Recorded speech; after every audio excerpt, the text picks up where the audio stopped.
지금 정부가 전임 정부 시절에 폐지됐던 대북 심리전 재개에 나선다는 보도 이것도 지금 나오고 있던데 네. 이건 또 어떻게 평가하고 계십니까? 그래서 그거 이제 그 몇 달 한 4월 달쯤에 네.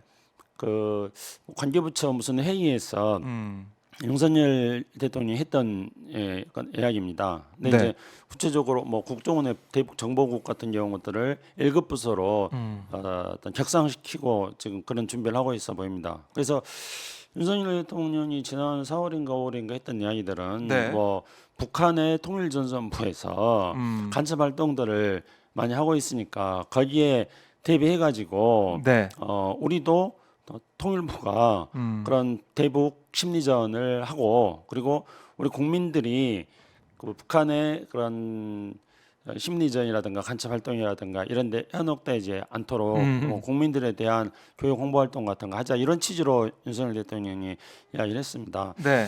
근데 이제 그런 것들이 굉장히 옛날 사고입니다. 옛날 사고다. 예.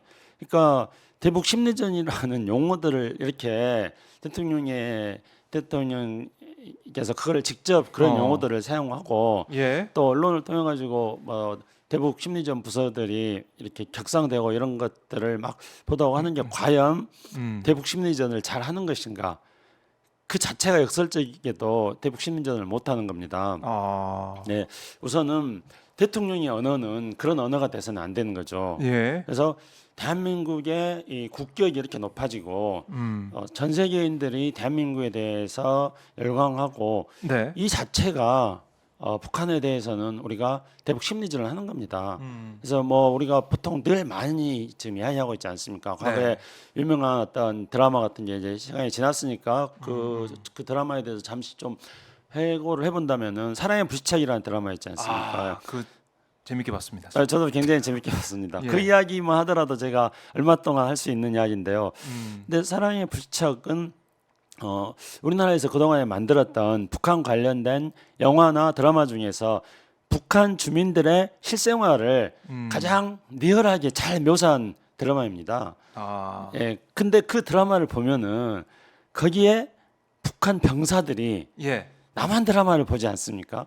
아, 맞아요. 예, 예. 그리고 이 남한에 대해서 굉장히 궁금해하고 그리고 그 드라마에서 이제 가상으로 설정한 게 그 북한 군인들이 어쨌든 현실이 아니라 가상이긴 합니다만 네. 서울로 오게 됐습니다. 근데 서울 와가지고 자기네들이 드라마에서 봤던 그런 막 통닭도 시켜 먹고 한국 치킨 유명하지 않습니까? 전 세계인들이 보면 뭐 한국 치킨 엄청 좋아한다 그러더라고요. 네. 그런 것들이 바로 한국이 제가 늘 말씀드렸듯이 매력이 있는 나라로 북한 사람들이 여기게 하는 거 네. 이게 우리가 대북 심리전이라는 용어를 쓰지 않는다 하더라도 가장 높은 수준의 심리전의 효과를 거두는 게 되는 겁니다. 그래서 대한민국의 국격과 품위를 계속 높여나가는 이런 방향을 대통령이 계속 제시하고 네. 국제사회에서 평가받아야 됩니다. 그런데 대통령이 입으로 대북 심리전을 강화해라 이렇게 하고 그렇게 언론에 보도되고 그러면은 북한에서는 오히려 또 맞서가지고 내부 단속들을 더 강화하고 그러지 않겠습니까?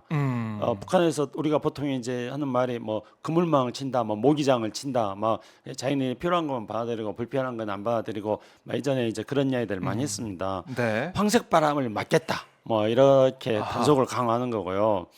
그런데 그러면은 이게 오히려 대북 심리전 효과가 전혀 없는 것이죠. 그러니까 그냥 그렇죠. 막 대북 심리전 강화해가지고 뭐 북한에 전단 뿌리고 막 대북 방송하고 이러는 거는 이제 옛날에 냉전 시대 때 네.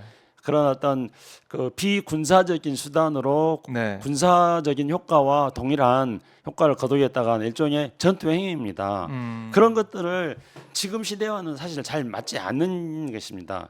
그런 것들을 하겠다고 뭐 하고 그리고 이제 그 사실은 통일부에게 북한의 통일전선부가 뭐 네. 간첩을 보내고 막 그러니까 통일부가 거기에 대해서 대응하기 위한 조치를 취해야 된다 그러는데 북한의 통일전선부하고 우리 통일부하고는 또 전혀 기능이 또 다른 그런 부서들입니다. 그래서 네.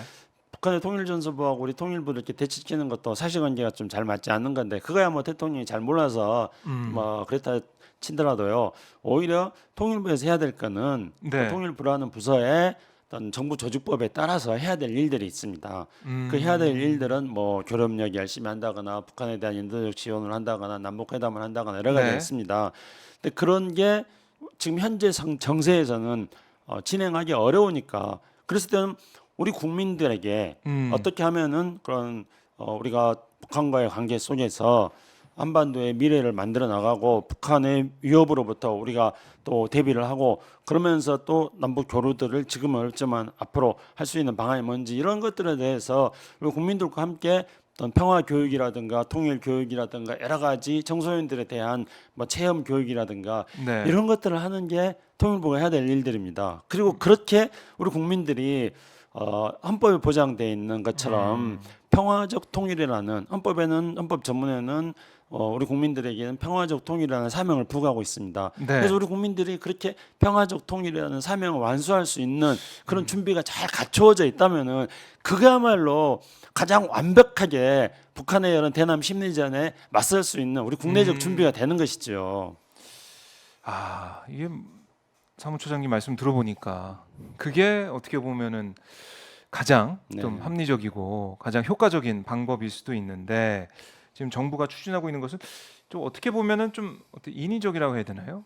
그리고 지금 시대에 좀 맞지 않는 옛날 방식의 그런 모습을 좀 보이고 있지 않나 이런 생각도 들고 앞으로 뭐 통일부나 아니면은 윤석열 정부에서 계속 추진하게 될 남북 간의 교류 협력 이런 게 좀 어떻게 될지 모르겠지만 아예 대화 자체가 없다는 것 자체가 문제 아니겠습니까? 네, 그렇습니다. 지난번에 말씀하신 것처럼 아시안 게임을 통해서 또 돌파하고 있을 수도 있다라고 예측도 좀 해주셨지만 이번에 뭐 태풍 이후에 인도적 지원이나 이런 걸 통해서 우리가 좀 먼저 다가가는 것도 좀 필요하지 않을까 이런 생각 드는데요, 어떻습니까? 당분간은 이제 쉽지 않을 거라고 생각합니다. 쉽지 않아. 우리가 다가가려고 해도 쉽지 않은 상황이다. 이제 북쪽에서도 딱 이제 제가 지난번에 말씀드렸듯이 네. 북한도 뭐 김여정이 대한민국이라는 용어를 사용하는 것 자체가 제발 좀 이제는 서로 교류 협력하지 말고 서로 간섭하지 말고 좀 따로따로 살자.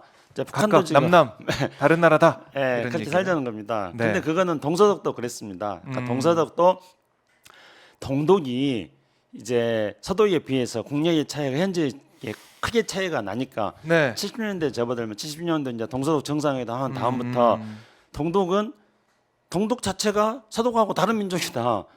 네. 이 민족론을 이야기합니다. 그래서 거기는 동독은 사회주의 민족이다. 네. 민족도 다르다, 국가도 다르고 그렇게 이제 따로 살자 그랬습니다. 그렇지만은 서독은 지속적으로 동방 정책을 펼쳤던 겁니다. 네. 그래서 끊임없이 정권이 바뀐 것과 상관없이 20년간 계속 동방 정책을 펼쳤던 것입니다. 그 결과 동서독 통일이 이루어졌습니다. 여기서 이제 또 주목해야 될 거는 네. 동독이 이제 그렇게 다른 국가다, 다른 민족이다 해서 분리를 계속 이제 주장한 반면에 서독은 계속 동독에 대해서 동방 정책을 펼쳤는데 그 동방 정책을 펼치면서 언론 교류 같은 것도 하고 네. 그러니까 서독은 동독에 대해서 문을 열고 또 동독이 서독을 수용할 수 있도록 계속 그런 조금 더 단수 높은 정책을 펼친 겁니다. 그러니까 제가 대한민국이 북한 사람들이 열광하고 세계인들이 대한민국을 열광한 것처럼 세계인이 대한민국에 대해서 매력을 가지는 것처럼 물론 지금은 아닙니다. 지금 이 잠버리는 그건 아닙니다만은 그래요. 그것처럼 북한 사람들이 대한민국에 대해서 열광하고 북한 사람들이 대한민국에 대해서 매력을 느끼게 하는 게 가장 단수 높은 심리전이다. 남북 교류협력 정책이다 하고 말씀드렸습니다. 네. 그와 동일하게 서독이 동일하게 비슷하게 그렇게 한 겁니다. 그러니까 동서독 통일은 엄격하게 말하면 우리가 보통 흡수 통일이라고 하지 않습니까? 그래서 네.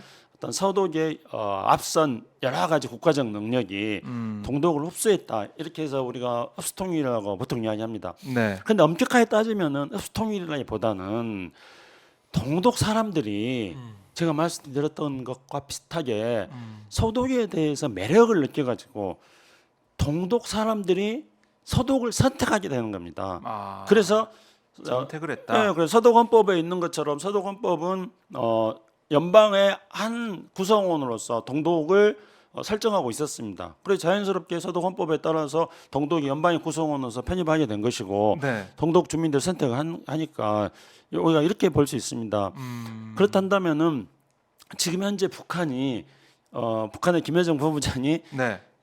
뭐 대한민국이라는 호칭하는 게 제가 굉장히 깨림칙하고 오히려 대한민국이라고 호칭을 하면서 그 뒤에다가 막 이상한 막 아주 그 몹쓸 용어들 막 같이 붙입니다. 뭐 대한민국 족속들 뭐 이렇게 가면서요. 그리고 그거는 대남 메시지만 그렇게 하는 게 아니고 지난번 열병식에서 북한의 네. 강승남 국방상이 그 뭐 열병식 뭐 녹화 편집해가지고 다 보여주고 김일성 광장에 뭐 북한 사람 수만 명이 다 있고 그런데 그 자리에서도 대한민국이라는 이야기를 합니다. 그러니까 이제 그거는 매우 깨름칙한 상황입니다. 그래서 이제 같은 민족도 아니고 같은 국가도 아니다. 우리 제발 따로 살자. 네. 그리고 우리가 한미일 합동 훈련 같은 거 계속 강화해 나가면 자기네들도 거의 다 맞서겠다. 이렇게 하는 것이거든요. 아, 그러면 이제 북한이 그렇게 나온다 그래가지고 당연히 1차적으로는 우리가 그 튼튼한 국방은 기본입니다. 우리 생존도 기본인데 그렇다고 해서 우리가 교섭력 다 단절하고 하면은 이거는 하수인 거죠. 그 1차적인 사고인 겁니다. 네. 고등 전략이 되지 못한 고등 겁니다. 전략. 예. 근데 서독은 동독에 대해서 동독이 지금의 북한과 같은 행동을 보였을 때 그런 정책을 취했을 때 네. 서독은 동독에 대해서 고등 전략을 펼쳤던 거였거든요. 하수가 아니었습니다. 아하. 근데 지금 우리는 굉장히 1차원적인 전략, 네. 하수의 전략을 펼치고 있는 겁니다. 네. 하수의 전략이 아니라 고수의 전략으로 가야 되는데 이게 뭐 동독, 서독 사례도 네. 있고 네. 한데 지금 어떻게 보면 이렇게 대결 구도로 가는 것 자체가 좀 정치적 목적이 있는 거 아니냐 이런 얘기도 나오고 있어요. 그게 이제 가장 네. 그 좀 우리가 피해야 될 가장 그 예. 비극적인 거라고 생각합니다. 그러니까 민족이 분단돼서 지금 이렇게 살고 있고 네. 또 그 동족의 가슴에 총불을 겨누고 있는 대일 상태가 유지되고 있고 전 세계 역사상 유례 없이 지금 전쟁을 완전하게 종전을 하지 못하고 평화협정을 종전. 체결하지 못하고 네. 지금 정전 상태가 70년째 지금 되고 있는 이런 비극이 지금 이 21세기까지 이어지고 있습니다. 이 한반도에서 이어지고 있는 것이죠. 이 비극을 국내적 정파적 이익을 위해서 악용하는 것이야말로 네. 우리가 가장 규탄해야 되고 가장 가장 나쁜 정책이라고 생각합니다. 근데 과거에 그런 사례들이 많이 있었거든요. 네. 근데 뭐 이른바 뭐 북풍몰이 같은 경우가 항상 그것이고 선거철만 되면은 북한 위협론이라든가 이런 것을 통해서 국민들의 불안 심리를 자극시키는 그 이거를 국내 정파적 이익에 활용하는 그런 사례들이 많이 있었습니다. 네. 근데 이제 뭐 최근에는 그런 뭐 점들이 많이 해소됐다 이렇게 보여집니다. 그런데 한편으로는 또 저는 이런 염려도 하고 있습니다. 그러니까 네. 북한이 지금 앞에 말씀드린 것처럼 자기네들을 뭐 국방력 강화하겠다 그래가지고 계속 새로운 무기 만들고 또 북한의 김여정이 뭐 제발 좀 우리 간섭 좀 하지 마라 따로 살자 막 이렇게 북한의 정책이 우리 국민들의 눈에 볼 때는 썩 마음에 들지 않는 정책으로 지금 되고 있거든요. 막 네. 군사력만 강화하고 막 대화하지 않겠다 그러고 물론 또 북한이 자기들은 또 충분한 이유가 있다고 또 북한 사람들 말할 겁니다. 근데 이 세상에 이유 없는 것 뭐가 있습니까? 다 이유는 있는 겁니다. 네.